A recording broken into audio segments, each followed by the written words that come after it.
ദൈവത്തിൻ്റെ അതിപരിശുദ്ധ നാമം വാഴ്ത്തപ്പെടുമാറാകട്ടെ. നോമ്പിൻ്റെ 16-ാം ദിവസമായി ഇന്ന് ചിന്തിക്കാൻ തിരഞ്ഞെടുത്തിരിക്കുന്ന ചിന്താവിഷയം വിശുദ്ധീകരണം. സഭയുടെ തിളങ്ങുന്ന മുഖമാണ് വിശുദ്ധി. ദൈവം വിശുദ്ധനാകയാൽ ഞാൻ നിങ്ങളെ തന്നെ വിശുദ്ധീകരിച്ച് വിശുദ്ധിയുള്ളവരായിരിക്കണം. നല്ല നന്മകൾ ചെയ്യുമ്പോൾ ആ നന്മ ദൈവം കാണുന്നു. അങ്ങനെ ഓരോ വിശ്വാസിയും വിശുദ്ധിയിൽ വളരുമ്പോൾ അവർ ലോകത്തിൽ തന്നെ പ്രകാശമായി മാറുന്നു. വിശുദ്ധീകരണത്തിനെക്കുറിച്ച് 3 കാര്യങ്ങളാണ് നാം ഇവിടെ ചിന്തിക്കുന്നത്. ഒന്നാമതായി ചിന്തിക്കുന്നത് നാവിൻ്റെ വിശുദ്ധി. നാവ് കൊണ്ട് ആഴത്തിൽ മറ്റുള്ളവരെ മുറിവേൽപ്പിക്കാൻ കഴിയും. വാക്കുകൾ കൊണ്ട് ആരെയും വേദനിപ്പിക്കാൻ പാടില്ല. നമ്മുടെ നാക്കു ചെറുതാണെങ്കിലും വലിയ കാട് കത്തിക്കുന്നു.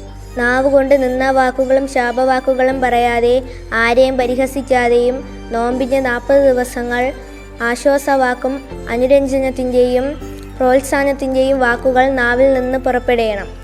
നല്ല വാക്കും പുഞ്ചിരിയുമാണ് ഓരോ വ്യക്തിക്കും കൊടുക്കുക. അത് നല്ല നല്ല ബന്ധങ്ങൾ വളരാൻ സഹായിക്കുന്നു. നാവ് കൊണ്ട് നല്ല ഫലം പുറപ്പെടുവിക്കാനും ദൈവവചനം നിറയാനും വിശുദ്ധിയുമുള്ളത് ആകട്ടെ. രണ്ടാമതായി ചിന്തിക്കുന്നത് തിന്മയിൽ നിന്നും വിശുദ്ധിയിലേക്ക്. വിശുദ്ധിയിൽ ജീവിക്കാനാണ് ദൈവം ആഗ്രഹിക്കുന്നത്. അതിനാൽ തിന്മയുടെ ബന്ധനം വിട്ടാൽ മാത്രമേ വിശുദ്ധിയുടെ പടികൾ ചവിട്ടി മുന്നേറാൻ കഴിയൂ.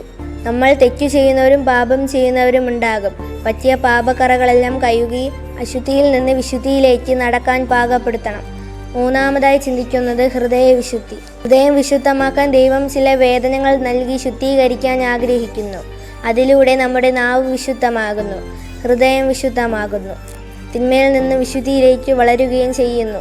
അതുവഴി ക്രിസ്തുവിൻ്റെ മക്കളെന്ന പദവിയിലേക്ക് ഉയരുകയും ചെയ്യുന്നു. അങ്ങനെ ഈ നോമ്പ് കാലഘട്ടത്തിൽ വിശുദ്ധരായി ജീവിച്ച് ഹൃദയവിശുദ്ധിയിലൂടെ ദൈവത്തെ കാണുന്ന ഭാഗ്യവാന്മാരായി ജീവിപ്പാൻ ദൈവം നമ്മെ ഏവരെ സമർത്ഥമായി അനുഗ്രഹിക്കുമാറാകട്ടെ. ആമേൻ.